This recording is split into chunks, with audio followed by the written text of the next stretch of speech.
absolument essayer de... Si vous nous demandez une interview, il ne faut pas nous demander des histoires superficielles. Nous voulons dire ce que nous pensons. C'est évident que les Blancs vivent en Afrique, ils ne se sont jamais donné la peine de connaître les Noirs. Ils savent pas ce que c'est qu'un Noir. Ils ont jugé sur les différents matériels. Or, les différents matériels d'une communauté humaine et d'une autre ne font pas nécessairement la valeur des gens. Je ne crois pas à la supériorité des Blancs. Pour la bien bonne raison que justement, le racisme est une honte. Et ce sont les Blancs qui ont inventé le racisme. Et c'est une honte pour la... Vous croyez qu'il existe ici, le racisme? Ici, à Bruxelles, oui, à l'université, il existe, oui. Vous en souffrez? Oh non, que j'ai plusieurs sortes d'amis. J'ai des amis pour qui il n'y a pas de problème, qui ont une sympathie, si vous voulez, spontanée pour les Noirs. Oui.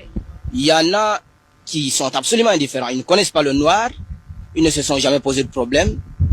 Et pour eux, il n'y a pas de problème. Il y en a qui se sont des positions d'esprit. C'est-à-dire quoi, ils s'efforcent réellement à considérer le noir comme un égal. Ils s'efforcent.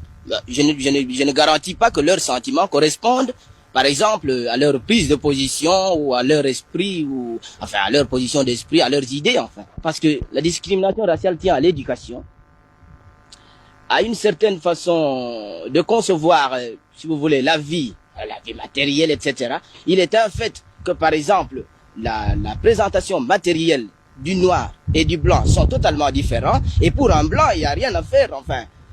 Un blanc est supérieur, pourquoi? Parce qu'il met un pantalon, parce qu'il habite une belle maison, parce qu'il mange sur une table, ou parce qu'il sait parler de Platon, il est supérieur, il n'y a rien à faire en fait, ça c'est un fait acquis. Alors, je crois que c'est très très très difficile pour un être humain qui a été éduqué dans tel milieu, dans telle façon de penser, dans telle façon de voir, d'arriver à renverser cette façon de voir, la façon de penser du milieu, enfin, pour lui-même adopter une autre attitude.